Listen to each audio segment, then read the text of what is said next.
Hi, folks. This video is about the main themes and characters of Breathless. Breathless came out just a year after Hiroshima Mon Amour and Pickpocket, but in many ways, it is the more famous film. It's the film that came to define the genre of the French New Wave. And the director of Breathless, Jean-Luc Godard, became internationally famous, became one of the most famous French or directors in the entire world for this film and his later career. Breathless has a lot of similarities to those other films. You can notice all three of them have very few speaking parts. It's a very small cast to each of them. They're all made with not a great budget and shot entirely on location. They made Breathless just by moving around the streets of Paris and shot it with entirely handheld cameras, very little artificial lighting. It's almost like this documentary sort of style, and that's essential to understanding what the themes of the film are as well. It's an enigmatic film, so the ending of Breathless is especially difficult to interpret. Michel has this really important line where he says, "It's disgusting," or "It's a real scumbag." It's a really tough line to translate. The word that's getting translated as disgusting or scumbag here is dégueulasse, and this is a word that's used in the middle of the film as well. So this is a really important word to understand. What I want us to do is keep in mind this enigmatic ending of the film so that as we discuss the themes and as we learn about the characters, once we get to the end, we're eventually going to make sense of it.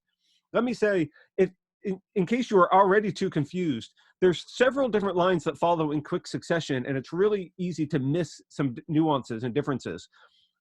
Because Michel says this line, "It's a real scumbag," and then the character of Patricia asks the officer what Michel said, like what, and the officer says, "You're a real scumbag," but it's quite obvious what the officer says. Michel said is not what Michel said, and that's a given if we understand what the characters are actually saying in French. Uh, and then Patricia says this enigmatic line, "What is a scumbag?" and looks at the camera. So that what the heck does all of this mean? Is Michel saying life is terrible? Does this go against everything the way he's been living his life? Let me even say it's a real tough challenge for the translators here because uh, the character of Michel really mumbles his final line. And I think it actually sounds more like he's saying je rather than say. So he's saying, "I'm a real scumbag," or "I'm disgusting." And that puts more twist on the officer's line when he switches it around to say you. So I think that's actually what's going on here. But he completely mumbles the line. And it's not like we can look at the script to definitively answer this because there was no script. Godard, the director and screenwriter and main screenwriter, he didn't come up with a basic scenario, but he essentially wrote all the lines of dialogue. He improvised what he wanted the actors to say on the set each day as they were doing the filmmaking. So there is no authoritative way we could figure out what the character even says. But he says either "I'm disgusting" or "it is disgusting." Either way, I think we can make sense of what the ending of this film is if we really pay attention to the journey each of these characters is on. So once we understand them from a philosophical, from an existential point of view, all of this will become clear, or so I'm going to attempt to argue.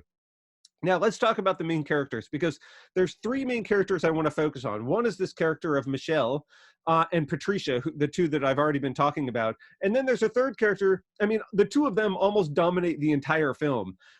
Liliane, another friend of Michel's, is a character who gets a small bit of speaking screen time in the middle of the film early on.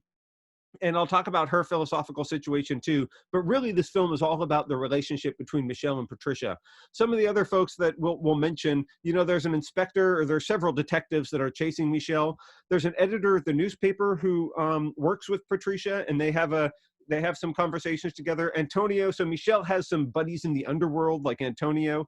And then there's also this interview with a pompous sort of self-important writer, Parvalesco, who will speak about, since his lines have a bunch of philosophical significance as well. Even though a lot of these characters hardly say anything, all of their lines contribute to these central themes that really define the characters of Michel and Patricia.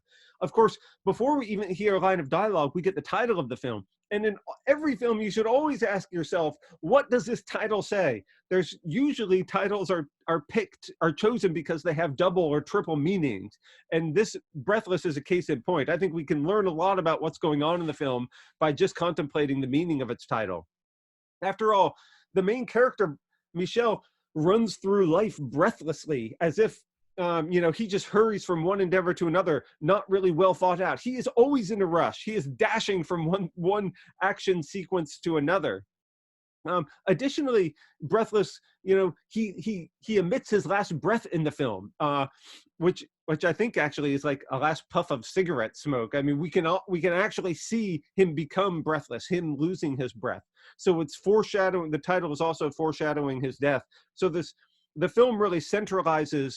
The title of the film really centralizes these existential questions about the character of Michel. What is his way of being in the world? How does he live his life? And does he do so authentically? So asking the questions from an existential point of view, who is Michel and who is Patricia, is one of the themes that I want to try to develop here. So what are the defining moments for Michel's character? Well, even his very first line of dialogue is significant, where he says, I'm a real jerk, or I'm a son of a bitch, is the way that they translate what he says. He is breaking norms. He is a jerk, and he's aware of it, and he is unrepentant for it as well. So he is impulsive, he is irreverent, he is unethical. He is a classic outlaw. So he is on the run for almost the entire film. We meet him when he is breaking the law. He is stealing a car in Marseille, and then he leaves his accomplice behind and then drives all the way up all the way up France to get to Paris to try to rendezvous with Patricia.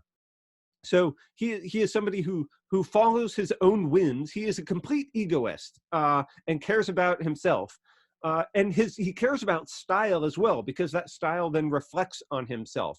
Let's just look at a few of the clips. I mean, he's constantly, parodying. He is acting all of the time. He has this idea of cool, or the idea of style, that he is enacting everywhere, in his dress, in his hats that he's always wearing, in his sunglasses, or of course in the cigarettes that he always has hanging out of his mouth. Now, there's somebody else who is famous for having a cigarette always hanging out of his mouth. That's Humphrey Bogart. And of course, we see Michel looking in this, theater kiosk, checking out the portrait of Humphrey Bogart, one of his idols, obviously. So the character of Michel is obsessed with the idea of cool and the idea of style, and being an artist with his own life. I guess you can see that I'm already building these Nietzschean themes.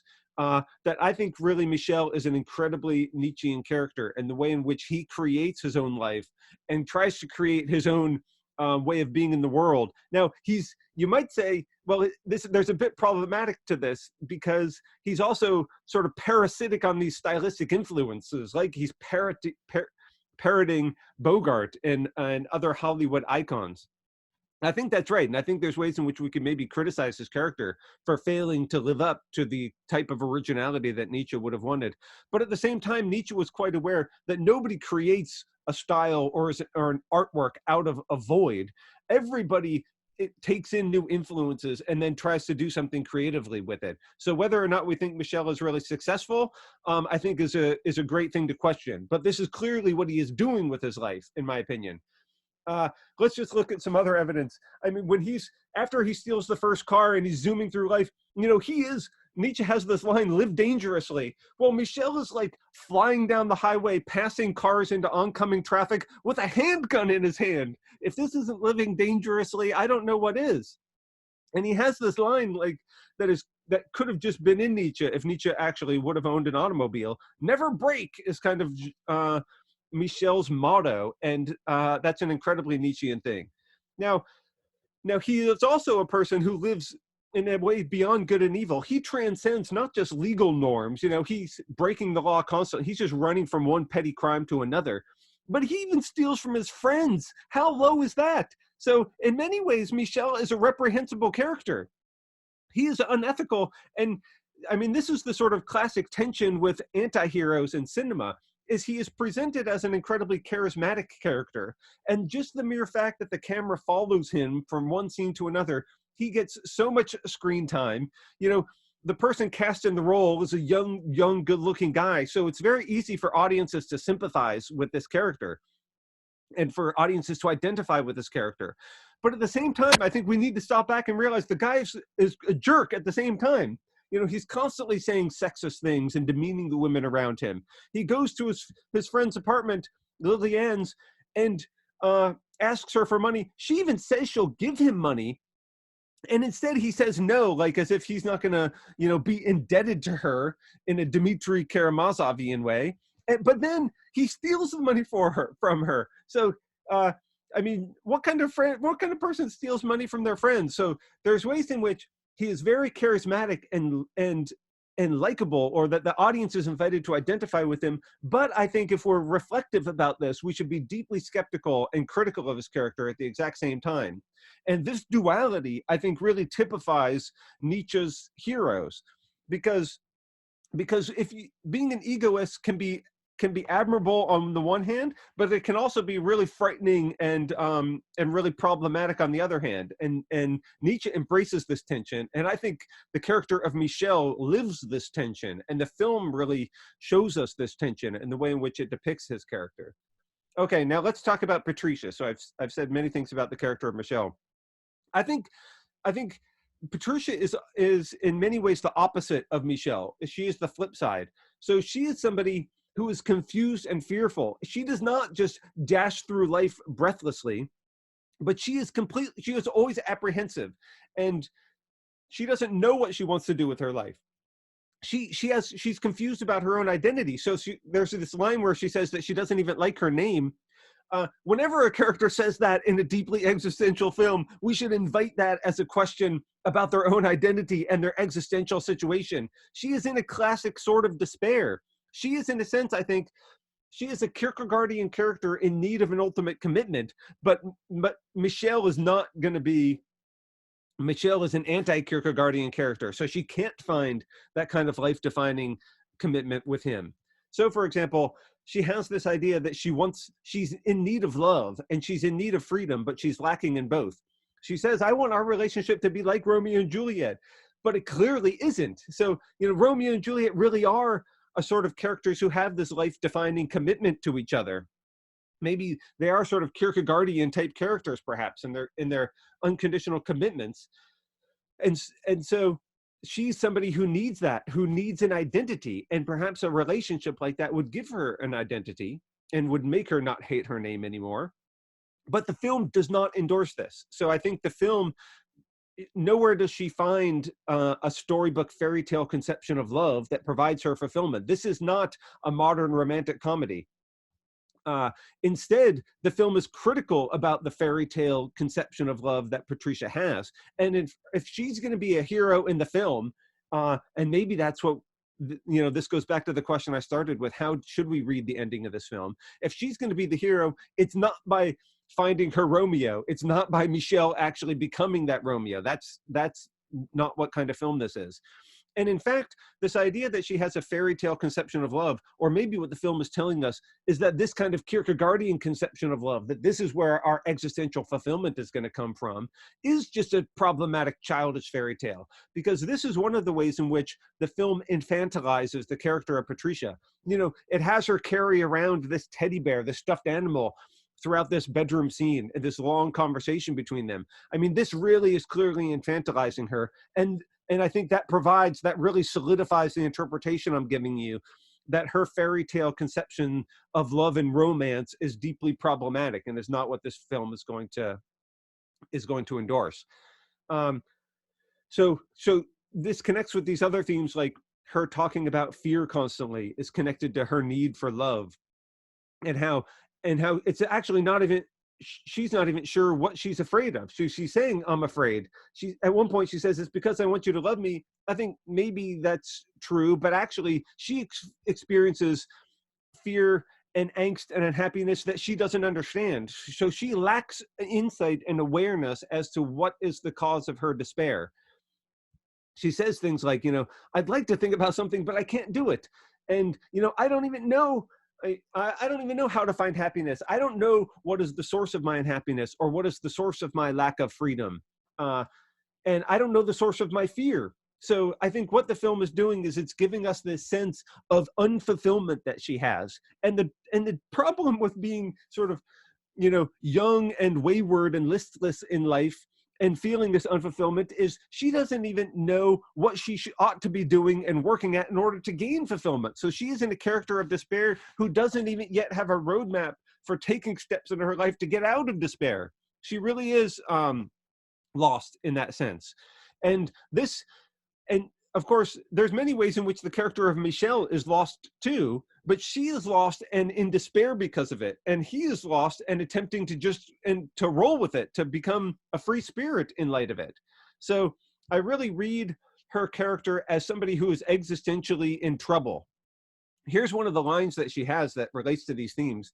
She says, I don't know if I'm unhappy because I'm not free or not free because I'm unhappy. Well, whichever one of these is, then she's also unhappy and unfree. But it's just the question of causality that she's wondering about. So to claim that she's not free and that she is unhappy, clearly she's in a problematic existential situation. She is not living authentically. Sartre would even say this precisely shows how deep her problems are, because everybody is free. Just being a human subject, you have some sort of freedom, no matter what kind of obstacles and constraints there are, and you realizing your choices or your desires, we all have the ability to make decisions and to act. So her saying that she's not free precisely proves that she is incapable of taking responsibility for creating her own meaning in life, for doing the Nietzschean free-spirited thing of becoming a value creator. And that's why she is unhappy and in despair because of it. Okay, let me just give you a contrast between her and Michel, because when she's talking about being afraid and feeling all of this angst, this existential unfulfillment, he provides this commentary on it constantly. He says, for example, well, being afraid, that's your trouble. That's the worst fault that there could possibly be. And so in a sense, she is crushed by the lack of meaning and authenticity in her life. And what he's saying is that is the worst way to be in that sort of despair, to not be able to rise to the occasion. Let me give you one more line that I think relates to these themes. Questions of like her passport, I think, are deeply significant because, of course, what is your passport? Your passport is your identifying papers, the things that sort of define you from a governmental or a socio-political sense. Your passport is essential to who you are in a way. Well, of course, then it becomes the perfect metaphor or symbol for existential themes, just like a person's name. I think the question of the passport works similarly here. So precisely what kind of leverage is the detective using in order to get at her, to try to get her to turn in Michel and rat him out? Well, he does it by twisting these questions of her identity. Difficulties with her passport, that theme that this raises is precisely her, on a symbolic level, the existential theme of difficulties with her identity and her existential fulfillment. And her inability to constitute her identity yet is precisely the tool that he uses against her, because she has this anxiety about her status in the world, how she can find meaning in the world. And he, in a sense, is saying, you are going to be socially condemned. You are going to be condemned by the authorities unless you conform to our sense of meaning. Now, what's complicated here is she does sort of turn him in, and we then have to ask questions about what her motivations for doing that are. Is she then going to become the moral hero and the socially sanctioned hero by doing the ethical thing and get her identity defined through society? Or is she going to become a different sort of hero by the end of the film? So let me just sum up. The characters of Michel and Patricia, I think, are really set up by the film as being diametrically opposed. In some ways, they're compared to each other. I think they both recognize the meaninglessness, or they're both oppressed. They both live their lives in awareness of the meaninglessness, the conventional meaninglessness of reality, but they take totally different reactions to it. Similarly, I think they're both portrayed as children, but in opposite ways. Michel is sort of the impulsive child who runs through life from one adventure to another, trying to fulfill his desires, living on a whim, not thinking about the consequences of his actions. He's deeply childish in that way. Patricia is childish too, but in a problematic way, I think, portrayed by the film. She's oppressed by the way in which she cannot find freedom or cannot find happiness, and is depicted as in an existentially problematic situation because of it. Now, these are just the general themes I think the film is setting up of its main characters. And if you can tell, this relates to almost everything in the entire film. I think this entire film, from wire to wire, is existential and is interacting and making commentary on these existential themes and symbols. So in some of the other videos, we'll talk about what ultimately this means. Thanks.